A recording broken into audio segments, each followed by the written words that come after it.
Hi, everybody. My name is Dave Whitefield. I'm a subject matter expert with the DEI group, and I focus particularly on culture and risk. I'm just doing this little intro for the webinar that we recorded last week. We've just done some edits and packaged it up a little bit more concisely. We have also taken out the case studies just for commercial reasons. So just wanted to give some context as to why there might be some sort of little jumps and cuts in there. That's all it is. Also, for those of you who joined us on the webinar, know that we had some initial technical issues with the recording. So what we're going to jump straight into is Vi's lovely acknowledgement, and then we'll go back to Sam, who will set some context and then introduce some of the other people in the group and proceed from there. So thanks again for joining this. And if you have any questions, please follow up with Sam and Belle. Thanks, everybody. Thank you, Sam. Debatum and Mayam, good morning and welcome. My dad's language in the Torres Strait Islands, the Eastern Island, the Torres Strait, which is the Meriam culture. I'd like to acknowledge the traditional custodians in the land that we are meeting. I am sitting on the Yagara and the Yugambeh country this morning. And as a First Nations Torres Strait Islander person, I want to acknowledge myself being on Aboriginal country.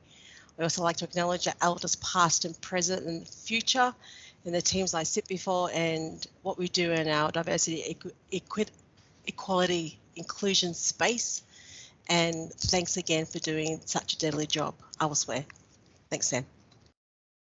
Thank you very much, Vi. I will repeat what I said before the recording, which I think in the context of this this actual session, it's particularly important and pertinent that we consider our First Nations, not just colleagues, but the people outside of our organisations, and the impact that potentially the 2022 Act can have on those people. Again, I'll move swiftly on. The purpose here isn't just to shout up and down about the partners in the DEI group, but I'm going to we want to obviously present some things that are going to be more useful to you, but to give you some context on why we're here. Obviously, working in a university and particularly as head of industry and public sector engagement, I'm tasked with looking for opportunities to impact on industry and the public sector. We look for opportunities like this to really make a difference. And so the 2022 Act and more specifically the opportunity to assist with impacting on diversity and inclusion was pretty much a case of ticking every box for us. Now, of course, we can't do everything for everyone, and we've had some we've got a number of amazing strategic partners, and so we've looked out at who some of those people might be that could join us in potentially making ourselves available and our expertise and our services available to the Queensland state government organisations, and so that is how the DEI group was born. It's very important for us to point out that what we're not here to do is tell people how to do things that they are perfectly capable of doing and have been doing well for a long time. But we are aware that a lot of the organisations in Queensland state government are stretched, and you don't necessarily have the resource available to do some of the things that you might wish to impact on the 2022 Act. So that's why we're here. We want to make our expertise available should that be of assistance. I'm going to quickly run through a very brief overview of who we are, and then hand over for them to do a bit more of a deeper dive. I'm here as representative of JCUB, obviously. Vi as Russo Group's First Nations Employment and Training team, who I can personally attest to, amazing. Likewise, attesting to Belle, who I've known for many years, used to report to her. She was my executive director at University of Queensland, and so well aware of all the amazing things she does. And key members of her team here, who are SMEs in diversity, inclusion and culture, Natalie and Dave. So I'm also going to quickly talk to the Tanner James piece. Unfortunately, my partner over there is, for personal reasons, can't join us. But essentially, JCUB, as you might expect. One of the things that that we bring to the table, I'd like to think, is research around this particular area, and subject matter experts, thought leaders, if you like, around the topic, often who have worked both in industry as well as with industry, but they inform the professional development short courses that we put together, which we work with APST on. So I think it's nice that we can blend the expertise of working in and with, which obviously APST's got a lot of, with our subject matter expertise from a research point of view. Tanner James, very simply, specialists in policy implementation from a projects and program management point of view, 30 plus years of doing it with APS. So considerable amount of experience there. So it might be how you implement this through a lens of, say, MSP or Prince 2. I'm going to shut up and hand over to Vi, so she can do a bit of an overview of Russo First Nations employment and training. I'll finish things off, but as we've said before, if you've got questions, please feel free to speak out. And there we go. I'll hand over to you, Vi. Thanks, Sam. As Sam mentioned, I am the First Nations lead for the Serena Russo Group. As I mentioned earlier, my country is Dad is from Murray Island in the Torres Straits, and Miriam, so very close to Uncle Koiki Mabo. Same story, Cousin Bala moved away from the Torres Straits, coming to the mainland and working on the railway. That's what a lot of Torres Strait Islander men did when they moved away from the islands. My grandmother's country is from the Durumbul country up at central Queensland. That's my Aboriginal side that's in me. Plus also my grandfather is Vanuatu from Tanna Island. So if you've heard of the blackbirding, that's the coming to this country. So that's me. I've been with the Serena Russo Group twice. I left in 2011. I drove the first Indigenous employment program, and I was the First Nations lead then, employed Aboriginal Torres Strait Islander consultants into our business. I then left and I returned back in 2018. I've been in the First Nations space for 20 to 25 years plus. I've worked across many sectors in my professional life, and I've travelled this fine nation of Australia. Within the Serena Russo Group, I am coordinating the Reconciliation Action Plan. We have now been reported back from Reconciliation that we have now been able to launch our second stage of our Reconciliation Action Plan within the Serena Russo Job Access. So we're going to be celebrating that, which is a really great outcome for our group. 2005, I had the honour of meeting the boss lady herself, Serena Russo, at a Reconciliation Action Dinner, which is a Martin Luther King Reconciliation Dinner back in 2005, and that was the first time I met Serena, and I've known that this lady has had a passion in the First Nations space since then, and I've known her to be very supportive of what I do, how I do it, very empowering, encouraging. Me, across the board, my role is like a conduit internally to externally.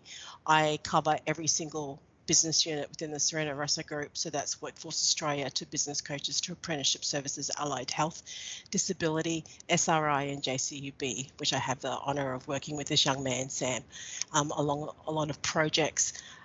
I have a heart for my people, whether it's along employment, training, education, performing arts, whatever. I've had mentors in my life that's walked my journey, and I'm doing exactly the same thing when I walk across this path in Australia. I do acknowledge I am an Aboriginal country, and me and myself being a First Nations Torres Strait Islander person, I also learn of cultural protocols, and I've done that and taught myself and experienced that along the way. I've been in Brisbane for about 32 years. I've raised my family here. All the community knows me within Queensland, but you know, even though Australia is large mass, we are 6 degrees of separation within our First Nations community. Everybody knows everybody. So it's a matter of who you know, what you know, and how you do it. And that's what I've learnt along my journey. I've had the privilege of, with Sam, building an innovation within the Serena Russo Group I had the opportunity of working with two major mining companies, which is WGA and the Corondo Global Resources, going in and speaking to their staff about their reconciliation action plan and giving them tools of the trade that I have learnt along my journey as a First Nations person, how to recruit, how to attract, and how to retain First Nations people into your business. And myself working in the urban setting, coming from a regional background, it's taken me a long time even to learn those experiences as well. As in with cultural protocols, I'm still doing that every single day, whatever I do and how I do it within my business, whichever organisation I work for. I am here to learn from UPLA as well and vice versa. So that's kind of me in a nutshell. That's what I'll share. Thank you so much, Vi. I can talk to the fact that she's particularly successful, you know, in many areas, but in that retention piece as well, which I know is attraction's one part, but retention of First Nations staff is a particularly important piece and can be very difficult. So I encourage people to have a chat with her about that because she's amazing. Over to you, Belle. By the way, just quickly, we will finish the session about the past, but then there'll be a Q&A and also talking over the multi-generational inclusion toolkit that we're offering for free for people to be able to use. So over to you, Belle. Thanks, Sam. Thanks, Sam, and thanks, Vi.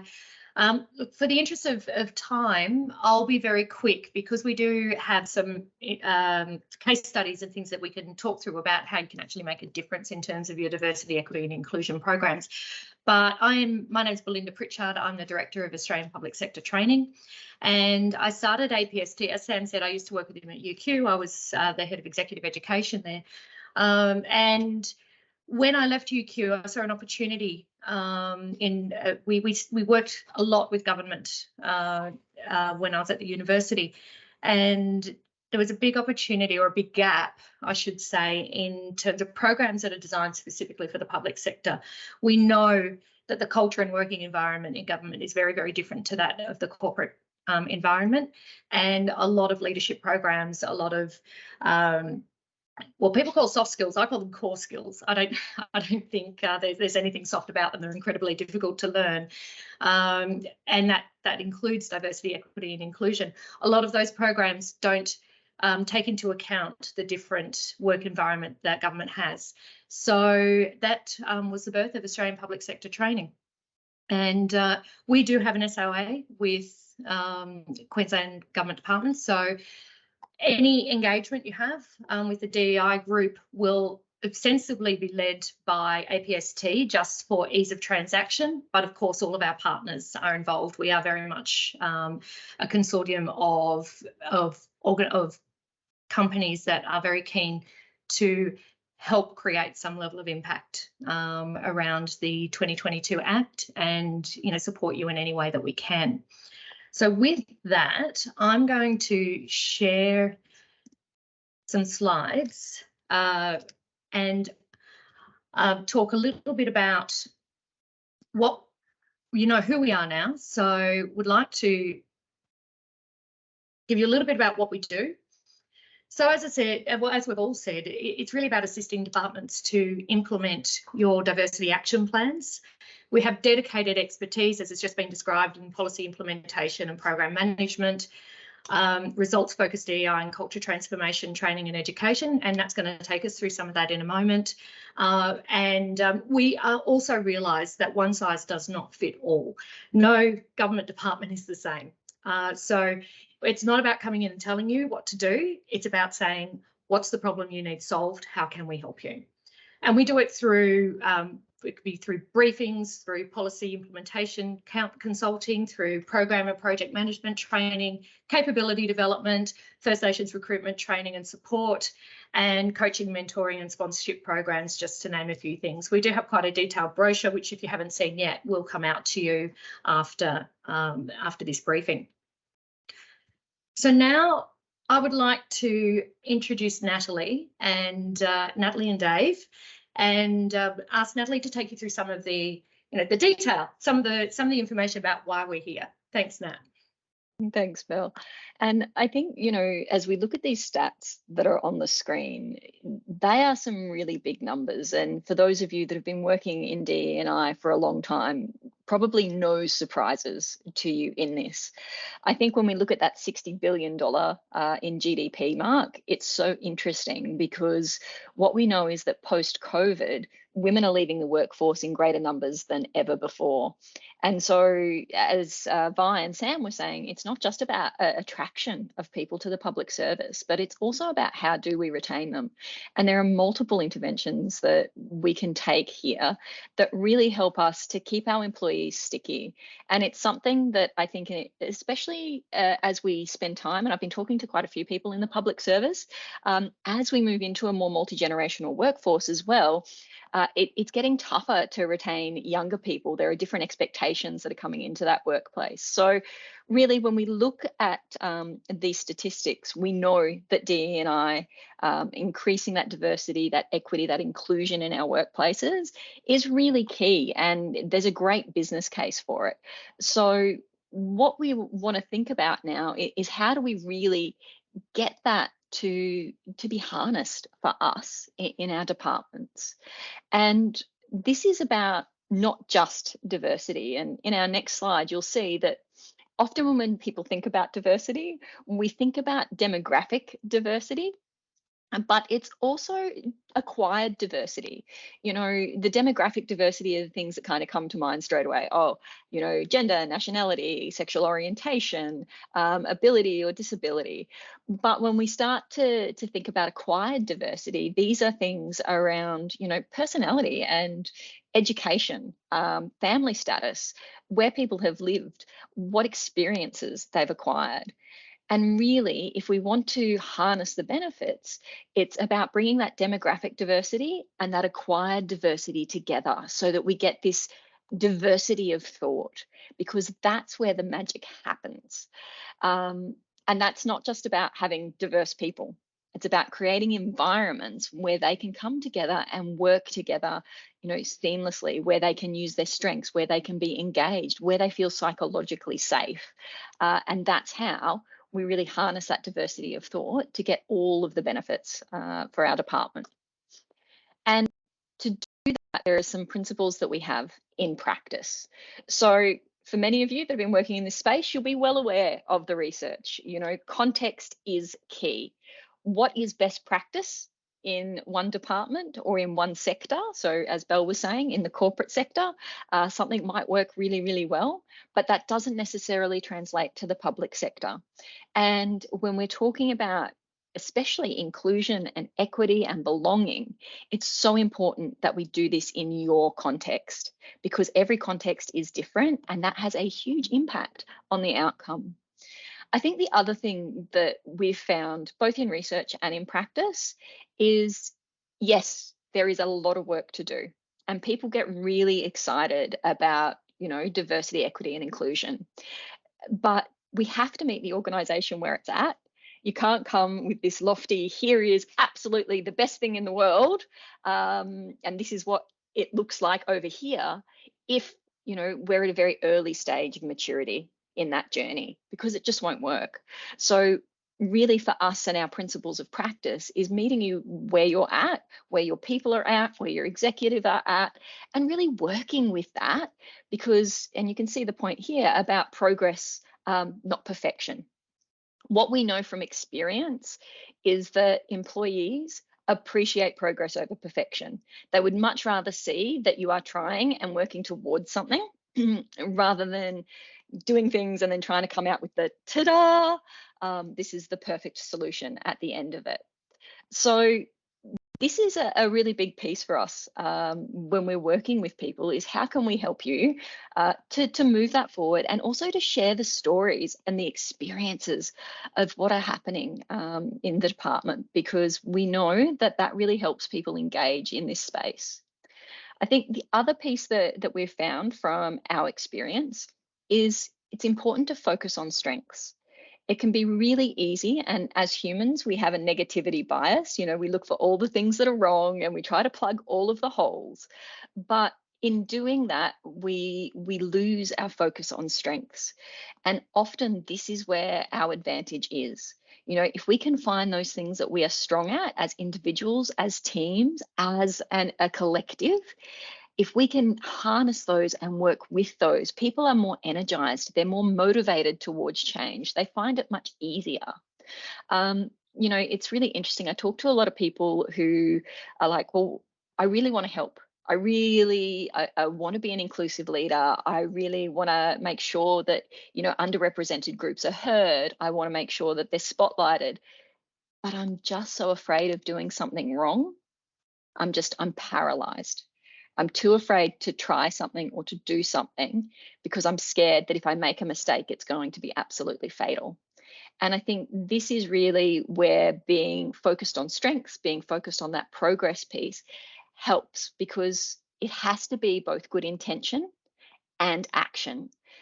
We know, and we come from a place where everybody has the right intentions. We believe that everybody has the right intention, but it's how do we take that intention and couple it with action that's going to make the difference.